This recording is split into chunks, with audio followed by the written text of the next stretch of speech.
Le soir du dimanche 7 mai 2017, la police est appelée pour signaler la mort d'un homme. 911, where is your emergency? Hi, Melissa, stay there.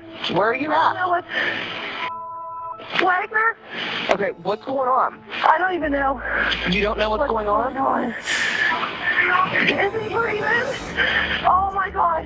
My son is dead. C'est une femme qui leur explique qu'elle et son mari se sont rendus chez lui pour lui rendre visite et qu'ils l'ont retrouvé sans vie. Les policiers arrivent donc sur place et constatent que l'homme en question, Brad McGarry, a été abattu de 2 balles dans la tête. Une enquête est ouverte et rapidement les policiers vont se rendre compte que le tueur n'est autre que quelqu'un de très proche de Brad. Hello, je suis très contente de vous retrouver pour cette nouvelle vidéo. Une fois n'est pas coutume, on s'envole de nouveau aux États-Unis pour s'intéresser à la mort d'un homme qui était apprécié de tous.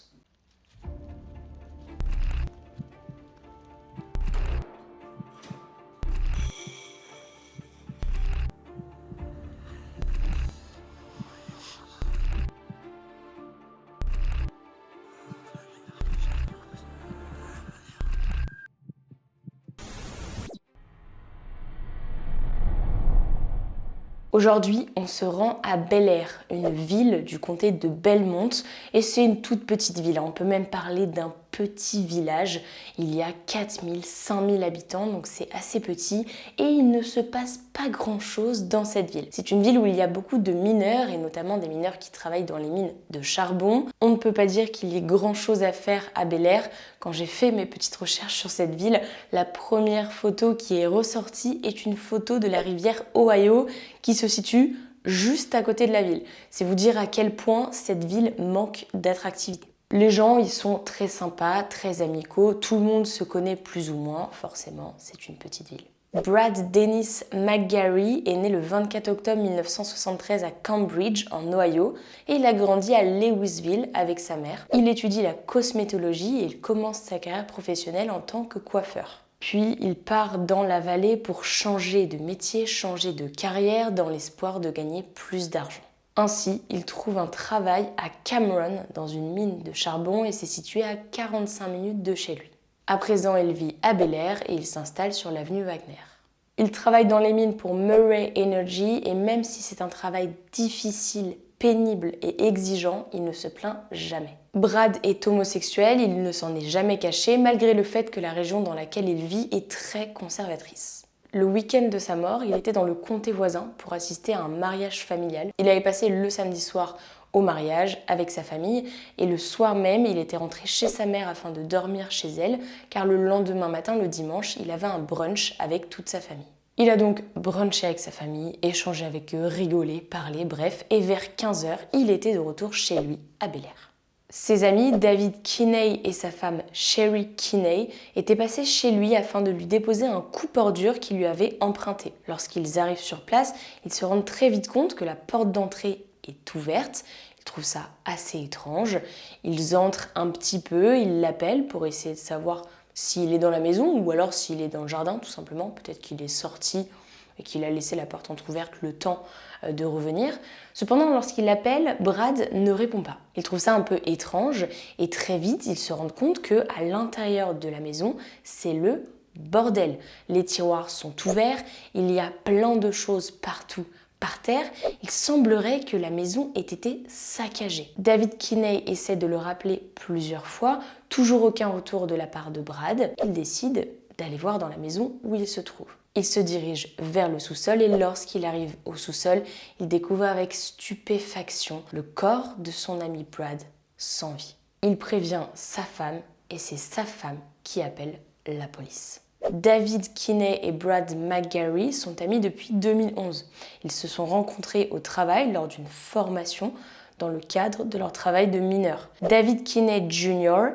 est marié avec Sherry et ensemble, ils ont eu 3 enfants. Ils s'entendent tous bien, David et Brad deviennent meilleurs amis très rapidement, ils passent même des vacances ensemble et ils avaient prévu d'aller aux Bahamas. Sherry Kinney a d'ailleurs déclaré « On l'avait accueilli comme un membre de la famille. Vous savez, on fête les fêtes ensemble, on a des vacances prévues en août, on devait partir ensemble. Mes enfants l'appellent oncle. » Ryan Allard, l'enquêteur principal, prend le parti de considérer la mort de Brad comme un possible crime haineux, notamment puisque les balles ont été tirées à l'arrière de sa tête, et aussi parce que son homosexualité pourrait certainement être la cause. En interrogeant Wendy Noover, une de ses amies, il apprend que Brad avait des problèmes au travail après son affectation à une nouvelle usine minière de charbon. Cette amie en question précise que les collègues de Brad n'étaient pas très gentils avec lui. Cependant, quand la police interroge des mineurs qui travaillaient avec Brad, on n'a pas le même son de cloche. Ils disent que Brad était très apprécié de tous et que personne n'avait de problème avec lui. De plus, il avait beaucoup d'amis. Mary Kay Milliken a déclaré qu'il était hors du commun. Il avait une personnalité formidable et il était très amical. La deuxième piste que les enquêteurs décident de suivre est la piste du suicide. En effet, Brad avait connu des périodes de dépression pendant lesquelles il avait pris quelques médicaments. Sauf que c'était des périodes qui étaient restées très courtes et ce n'étaient pas des très grosses dépressions. Ce qui ne fait pas trop sens, d'autant plus qu'au moment du meurtre, il n'était pas en dépression. Il faut ajouter à cela le fait que l'arme du crime n'ait pas été retrouvée. Or, dans le cadre d'un suicide, l'arme du crime est souvent à côté de la personne décédée. Quand on y réfléchit, le saccage de la maison n'aurait aucun sens. Comme je vous l'ai dit, il paraissait très en forme le week-end de sa mort, pendant le mariage. Personne n'a dit avoir vu quelqu'un de différent. Quand les policiers fouillent sa voiture qui était garée devant sa maison, sur le siège passager, il y a plein d'affaires. Notamment des affaires qu'il avait potentiellement prévu de ranger un peu plus tard. Par exemple, troisième piste que les policiers considèrent, un cambriolage qui aurait mal tourné. Au regard de la scène de crime, c'est certainement la piste qui est la plus probable. La maison a été saccagée, tous les tiroirs sont ouverts, il y a plein d'affaires par terre. On sait aussi deux choses, il gardait de l'argent chez lui. Récemment, il avait fait installer une clôture par des ouvriers. Peut-être que ces ouvriers savaient qu'il gardait de l'argent chez lui et qu'ils étaient revenus plus tard pour essayer de récupérer cet argent. Cependant, dans la maison, tous les objets de valeur, notamment les objets d'antiquité qu'il collectionnait, sont encore là. Il semblerait qu'il ne manque rien. Tout est intact. À part le fait que la maison soit un peu sans dessus-dessous, il n'y a rien qui a disparu. La maison aurait été saccagée dans le but de faire croire à un cambriolage, qui en réalité est un meurtre. La police se concentre sur l'entourage de Brad. En effet, bien souvent, il faut regarder l'entourage, les proches, car le tueur peut s'y cacher. Il retrouve le dernier amour connu de Brad, un certain Scotty, fils d'un collègue. Leur relation, c'était un peu les montagnes russes. Ça allait très bien, puis ça allait plus. C'était ça sans arrêt et elle s'était terminée peu de temps avant sa mort. Les policiers confrontent le Scotty en question. Il est complètement bouleversé lorsqu'il apprend que Brad est décédé. C'est un premier indice qui pourrait l'enlever de la liste des suspects. Mais vous allez voir que le deuxième indice est encore plus probant. Ce Scotty était un petit voleur. Il avait déjà été condamné à quelques mois de prison pour des faits. Lorsqu'il était en probation, donc après ces quelques mois de prison, il avait violé sa probation. Suite à ça, on l'a remis derrière les barreaux. Le week-end du meurtre de Brad, ce Scotty en question était en prison. Donc, ça ne peut pas être lui le tueur. Les policiers sont à court de pistes. Ils ne savent plus vers qui se tourner. D'autant plus que Brad McGarry, c'était pas non plus le genre de personne qui faisait énormément de bruit. Il vivait sa petite vie tranquille. Tout le monde semblait l'apprécier. Ils savent plus vers qui se tourner. C'était sans compter la cousine de Brad, Schuyler Strasser, qui se rend au poste parce qu'elle a une information capitale pour eux. Elle était au mariage pendant le week-end, elle a donc vu Brad, elle lui a parlé. Elle explique aux policiers que pendant le brunch, Brad aurait dit à elle et ses cousins que dans l'après-midi, il allait rejoindre quelqu'un pour faire une sieste. Une sieste. Lorsqu'il parle de l'homme, il l'appelle DJ. Il explique que ça fait quelque temps qu'il entretient une liaison avec cet homme, mais que cet homme est marié, il a une femme, il a des enfants. Et c'est une relation qui va un peu nulle part. Cependant, Brad est très heureux et il a hâte de le retrouver. Sa cousine, qui est curieuse, prend son rôle très à cœur et elle se rend sur les réseaux sociaux pour retrouver ce DJ en question. Cependant, elle ne sait rien de lui, elle pense au départ qu'il est DJ. En réalité, DJ, ce n'est pas pour disque jockey, c'est pour ses initiales, les initiales de son nom et de son prénom. Voyez-vous où je veux en venir? DJ comme David, Kinney, Jr., David, Jr., DJ. Le même homme qui paraissait complètement bouleversé lorsque la police s'est rendue sur les lieux après l'appel de sa femme chérie. Le même homme qui était le meilleur ami de Brad McGarry depuis 6-7 ans. Le même homme qui avait une femme, des enfants et qui paraissait heureux en ménage. Il faut croire que leur amitié s'est transformée en amour et que DJ, David Jr., était en réalité l'amant de Brad McGarry. Celui que Brad avait hâte de rejoindre pour faire une sieste. 2 jours après le meurtre de Brad, les policiers convoquent Kinney pour l'interroger, sans lui dire qu'ils savaient pour sa relation cachée. Au début, ils lui disent de venir parce qu'ils veulent faire un prélèvement ADN et récupérer son téléphone. Juste un petit truc routinier, histoire de l'enlever de la liste des suspects. Kinney, il se doute de rien, il se rend au poste, il leur dit « Mais bien sûr, j'arrive, je vous donne tout ce que vous voulez, de toute façon, je n'ai rien à me reprocher. » Dans son téléphone, il trouve des SMS assez clairs indiquant qu'il y avait une liaison entre les 2 hommes et il lui pose la question. Kinney est forcé d'admettre qu'effectivement, ils ont déjà couché ensemble. Il rajoute que c'est Brad qui essayait plus que l'inverse. Il admet au fur et à mesure qu'il s'est certes passé quelque chose entre eux, ils se sont vus plusieurs fois, sa femme n'est pas au courant et il ne veut pas qu'elle le sache. Kinney explique aux policiers que le dimanche midi, il avait déjeuné avec sa femme et l'après-midi, il était allé faire un peu du lèche-vitrine tout seul pour s'acheter une nouvelle remorque pour son camion. Après ça, il est passé devant chez Brad pour lui déposer le coupe-ordure qu'il lui avait emprunté. Et finalement, quand il a vu que Brad ne semblait pas chez lui, puisqu'il n'y avait pas sa voiture, il ne s'est pas arrêté. Ça, c'est sa première version des faits. Vous allez voir qu'il y en a eu plusieurs. Dans sa deuxième version des faits, il dit cette fois-ci qu'il s'est arrêté devant chez lui, qu'il a sonné, que Brad n'était pas là et qu'il est reparti. Il change de nouveau sa version des faits pour une troisième. Il est arrivé, il s'est arrêté, Brad n'était pas là, il a décidé de l'attendre dans sa voiture. Quelque temps après, Brad est arrivé et dans la voiture, sur le siège passager, il y avait un homme avec lui. De 1, ça ne lui plaît pas trop. De 2, il voit Brad rentrer chez lui avec l'homme par le garage. Ensuite, il entend des coups de feu. Il a eu peur, il est parti. Il est désolé de ne pas avoir prévenu la police et il ne sait pas qui a tiré les coups de feu. Les policiers ont du mal à le croire parce qu'il a déjà changé sa version des faits 3 fois et qu'en plus de ça, il est incapable de décrire l'homme, même pas un tout petit peu. Une taille, est-ce qu'il était par exemple plus grand que Brad? Couleur de cheveux, une façon de s'habiller, de marcher, des traits caractéristiques, même si c'est que de dos, sa carrure. Il ne dit rien sur l'homme. Et il ne peut pas faire croire aux policiers que l'homme était masqué puisqu'il était avec Brad et qu'il était sur le siège passager, donc il devait forcément le connaître. Les policiers visionnent les caméras de surveillance. Sur les caméras de surveillance, on voit la voiture de Kinney passer à 13h51.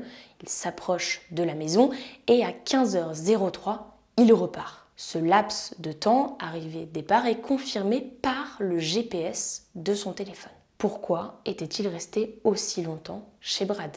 Autre indice qui fait que les policiers ne croient pas à la version numéro 3 de David Kinney, c'est que sur le siège passager de la voiture de Brad, il y avait plein de choses. Donc un homme n'a pas pu s'y asseoir. Les policiers essayent de creuser sur l'homme mystérieux. Kinney, de son côté, il creuse aussi sa propre tombe, il continue de s'enfoncer puisqu'il leur dit maintenant que l'homme en question l'avait menacé de le tuer s'il disait quelque chose et qu'en plus de ça, il menaçait de prévenir sa femme de sa liaison avec Brad. La police ne croit toujours pas en sa version des faits. Kinney craque sous la pression, il change une nouvelle fois de version en disant, cette fois-ci, que c'est lui qui a tiré sur Brad.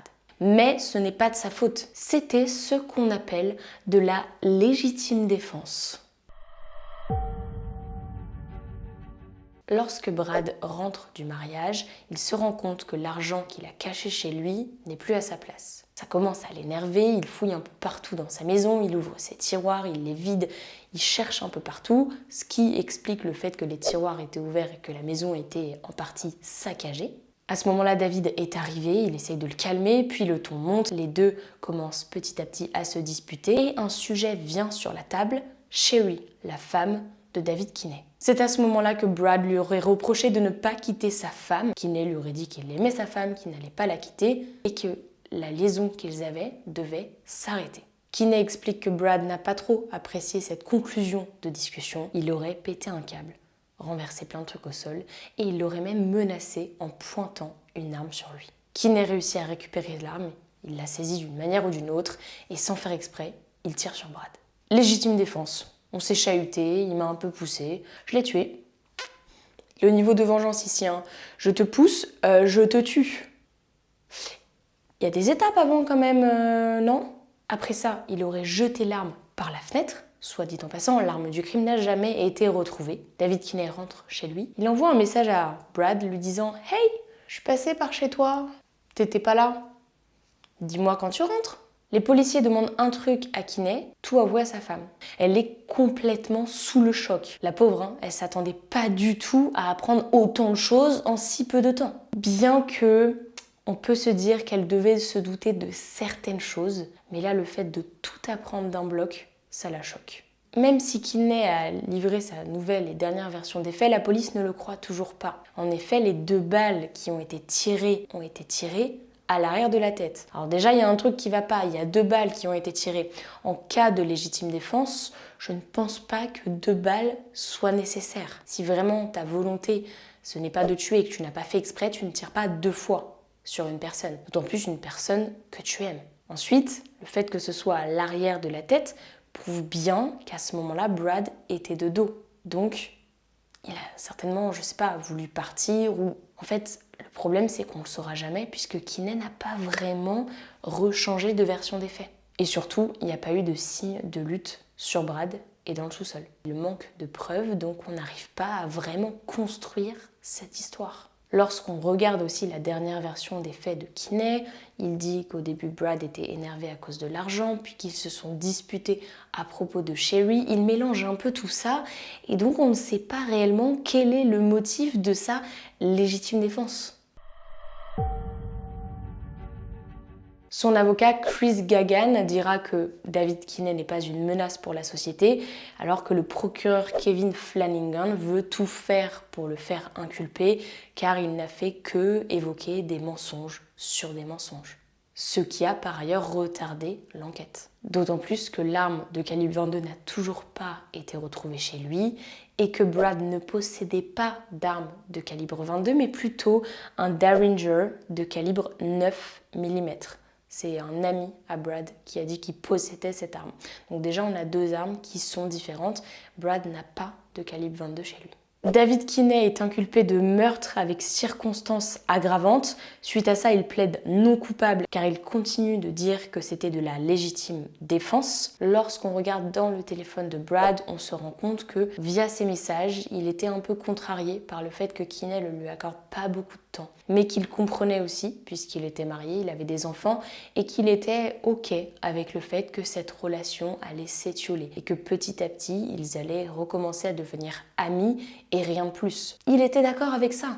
Ça ne lui posait pas plus de problèmes, puisque dès le départ, il savait dans quoi il s'engageait. De toute façon, ça se confirme avec le certain Scotty, une histoire d'amour qu'il a eue avec le fils d'un collègue.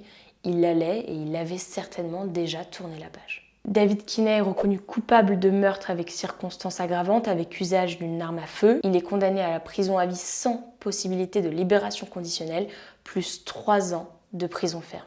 Il a bien sûr présenté ses excuses à sa famille, sa femme, ses enfants, mais ça ne changera rien à son verdict. C'est bel et bien lui qui a tué Brad McGarry. Cependant, on ne saura vraiment jamais le motif exact de pourquoi il l'a tué.